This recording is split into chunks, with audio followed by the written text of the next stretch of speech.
of crude oil. Just today in the newspaper, I think I saw a certain minister was talking about the fact that shale oil, I think it's the Minister of Economic Planning, that Dr. Shamsuddin Usman, that look, government is actually worried about the discovery of shale oil in the US. But listen, what is shale oil? It's another technology.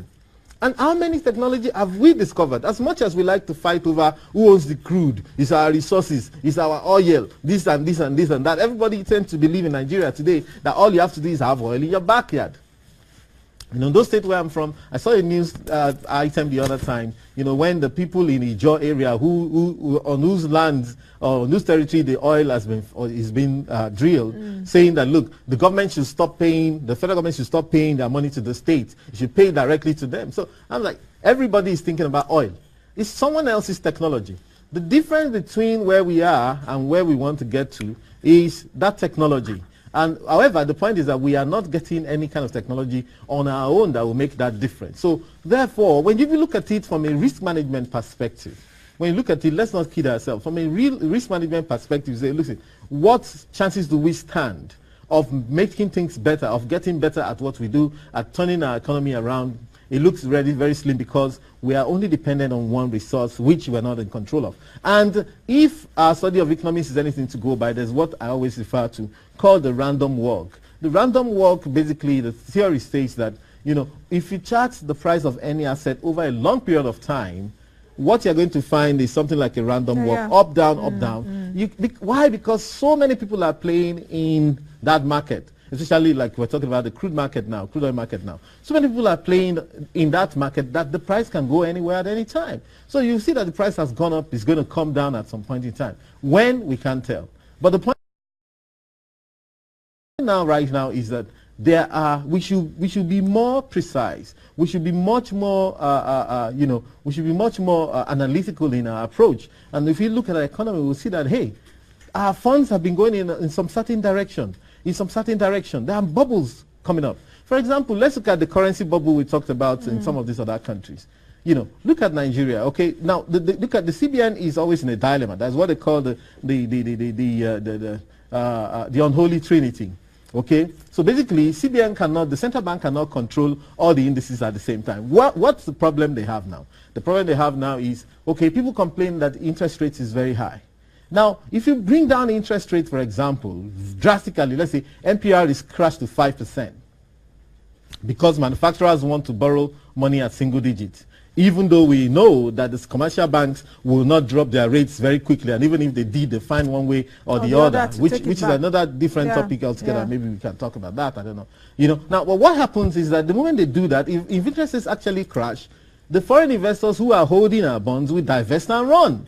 Now, if interest rates crash, the foreign investors divest, sell off, and run. That's a run on the Naira. Now, the CBN will have to liquidate its reserve in order to meet up to that. That means the reserve will drop. At some point in time, after liquidating a whole lot of your reserve, you say, look, I'm not liquidating anymore. You devalue.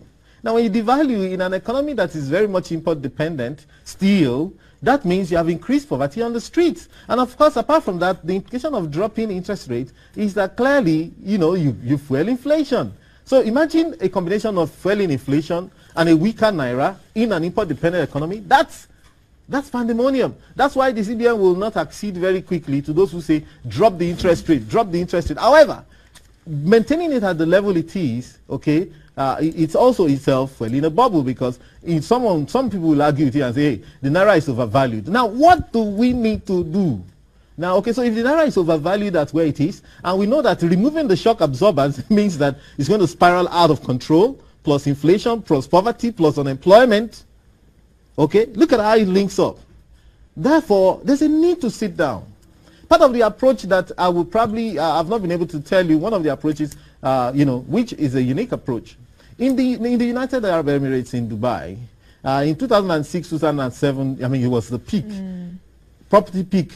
And all of a sudden there was a drop. Crash. There was a big crash. People moved out of Dubai. A lot of people from the Western Europe who were there, you know, trading in the markets, you know, enjoying themselves, sunning themselves, and, you know, all this kind of stuff. They took off. A lot of them drove to the airport with their hired car, you know, which is their hire purchase car, whatever they, you know. and they left the key on the ignition and took the last flight out. Because in the UAE, you owe money, you don't pay, you go to jail. It's not like Europe where you get away with a slap on the wrist. No, you go to jail. So a lot of that happened. People moved out of houses. The sheikh actually had to call the property owners, say, guys, come on, listen, we have to sit down. Say it in your vernacular language. You get me? You know, let's call the English, the long-range out of it. So come, guys, there's problem. You have to reduce your rent. You have to reduce. If you want the companies to survive, you've got to reduce your rent. And that's part of the advantages that such a monarchy has over a so-called democracy. In fact, I was in a shop one day when the discussion was going on in the Senate, whereby someone took a bill or took a proposal there that the Senate should help to regulate the price, the rent of in houses Abuja. in Abuja. And the lady that owned the shop was saying, she was listening, we were both listening, say, how can you tell me, do you know how I got the money to build the place? We're kidding ourselves. Do you know how they got the money? We're saying that for your own good. Where this company is going to now, the truth is this, the middle class is shrinking.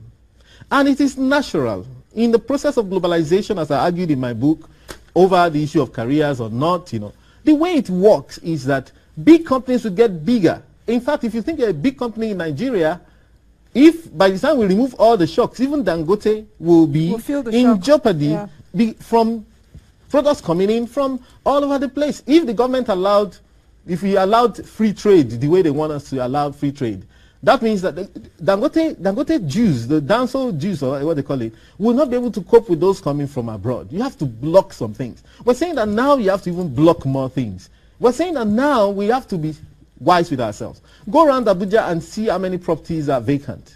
Now the point is that the more vacant they are, the more anybody will need to renovate those properties. The more they will degenerate very quickly because nobody is living in them. A lot of properties are to let, for sale, and now people are still building more. And why? The reason why they're building more. That is more peculiar with Abuja. It's not with Abuja. If you go to Lagos, it's the same thing. And in fact, where was I? I was driving through one of the other cities. Where was I? Maybe around somewhere around the north, and I could see there are some of those big houses that nobody was saying as well.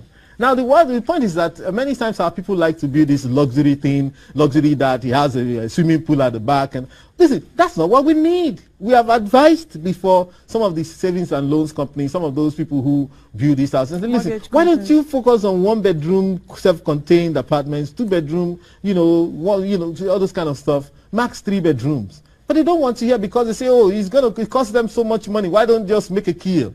Now the point is that, look, I bet with anyone that a lot of those properties will just sit down there for a long time to come. And in fact, Ijeman Wogugu wrote about this about 3 weeks ago at the back page of This Day. I thought I was the only one thinking about that, but he actually said, listen, you guys, you're not increasing your price of these houses. The truth is this, I did my research, found out that, okay, Nigeria real estate, GDP per capita in Nigeria is about $2,600, okay, which is about 400,000 naira GDP per capita. And that's even, it doesn't take cognizance of the disparity in income. But a 3-bedroom flat, at least in this country, if you wanted to buy, you need at least 10 million. Even if you have to build yourself, you spend something close to that. Now that is 25% of our per capita income. In the UK, average income is about £25,000, but a 3-bed flat or something, if average price of houses in UK is £170,000, which is about 7 times. In the US, $49,000 or $50,000 per capita income, of course, and the average prices of houses sold in 2013 is $152,000, which is 3 times. In South Africa, per capita income is $11,400. Average prices of small homes is $90,000. Medium-sized home is medium-sized home is $120,000, which is about 10 times of their income. Ours is 25 or even more. Okay, ours is 25 or even more, meaning that there's a huge gap that you need to catch up on. Now, mind you, the real problem with the bubble in our real estate sector, truth be told, is that part of it is cultural. Okay, so part of it is cultural, part of it is due to the huge corruption issue. They say most corrupt people, when they get the money, that's the best place they can go and lock it in. But what it means is that if you lock in your money and the money is not coming out by way of cash flow, you have to then steal more. Okay, so you have to steal more, you have to be more corrupt in order to sustain the standards of living that you are already used to. Because you can't be going around Abuja thinking, okay, I have 50 houses here, but okay, I need some money. No, the way you spend will change, whether you like it or not. Okay, so some people say that. Another problem is this idea of the African culture that says that if you don't own a house, then you have not lived. You know, so people would rather build in their villages. A few years ago, an analysis was done. The trillions of money we have locked down in village houses that people don't live. We must now, what I'm saying now is that we need a holistic approach to our economy. Of course, the president, the economic council, all the big men, they need to get involved. Let them not kid themselves. If an economy has locked most of its money in real estate, because we have this one-track way of thinking. Everybody wants to be a big man, he wants to build an estate. You're not looking around to see whether the ones that have been built have been taken. What is your selling advantage that you're going to use in order to sell, you know, in an environment where people are not selling? And some people are actually waiting for the next set of politicians to come and steal the country blind in order to buy. They're waiting for new sets of people to come to the House of Reps and Senate to steal the country blind and then to buy your property. Are you acting in your own enlightened self-interest or not? Where things are going to now, in the last few months, you see how people are being thrown out of job. Cash flow is really, really bad. You know, they say, oh, President Jonathan is not spending money. He's not putting food on the table. I'm wondering, what does that mean, really? You know, I don't know whether the role of a government is to spend money, just to spend money without thinking of where. But I don't think the man is not spending money. I think they are spent. But the problem is that where the money goes, those who have first charge on that money, those who actually should disburse it and make sure that it goes round are not allowing it to, because everybody is spending for himself. Everybody is gone. So wow. What? Just explain actually what. No. So what you see? So they can spend. You know, they can release money and all that stuff. Yeah, perhaps money. You know. For number one, I don't believe that a government is there just to release money, and then when they release money, and then everybody will just spend. I think a government needs to take a more strategic approach in the spending of money. But what has happened between then and now is that to a large extent, Nigerians have become more desperate.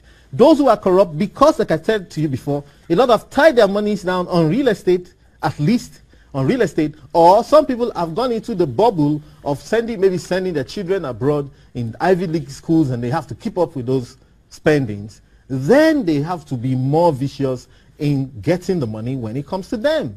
So what stops someone if the money is released and he's thinking, okay, this money is there now, so what can we do?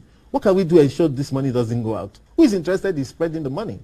Okay, so that's the thing. So that's the reason why we need to love ourselves as a people. In fact, we need to have a vision. We need to look at where the economy is going. We need to look around us.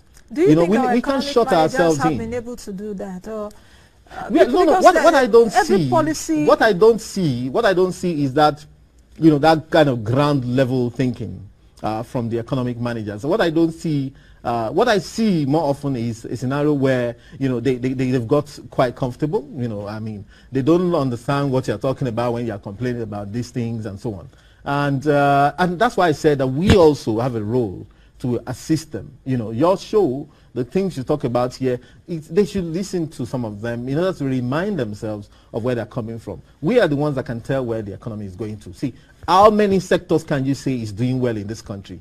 The banks were complaining the other time when the CBN increased the CRR on public sector funds to 50%. Right now. They're complaining now, and a lot of them are actually laying off people. Of course, who suffers most? The people way down there. So the people way down there. But what's the problem really with the banks? The problem is with the bosses. That's the truth.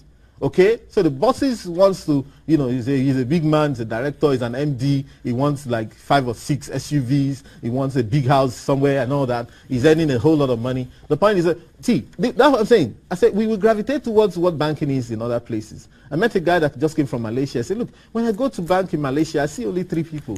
That is where we're going in Nigerian economy. But what, you know, there's one thing that we were able to do, which they were not able to do even abroad. When Sanusi was able to take personal responsibility from some of those bank MDs who had erred and who had embezzled money. Okay, so we need to keep reminding ourselves of that. And then to let the bankers know, yes, let the bankers know that, hey, what we really require, it's not diesel that is the cause of their problem. In fact, I remember when, you know, SLS here, Malam Sanusi, was at his Senate confirmation you know, and he was asked this question. Of course, he was coming then from the perspective of a commercial banker. And they asked him a question that, look, what about this issue of, you know, the way, the kind of profits the banks declare and the high interest rates and so on and so on. And he said, look, you know, we have to fuel the generator. My next article, I wrote on it, and he called me. So I wrote on it and said, Oga, I don't agree with you that every company runs diesel in this country. Is either you're running diesel, you're running kerosene, or you're running petrol. You must run something. Even every household does that. So how many of us is able to shift our cost to the consumer and declare 100 billion naira at the end of the year? So it's not tenable. As much as they have complained, Zenith and GTB has declared the half-year results now. 53 billion here, 54 billion there. You know, so you can't, I mean, you can't convince me you are the victim when you are declaring 54 billion half a year. No, you can't be. But so what they need to do is a restructure of the business model of the banks. To restructure the business of model. But how do you do that? If you don't understand that we are in a dire situation as a people, if you don't understand that we're in a dire situation as a society, you can't understand where we're going to. We're practicing capitalism in a very crass manner here. You know, people say, look, I don't care what happens to the next person, but you will have to care. You know, so there's a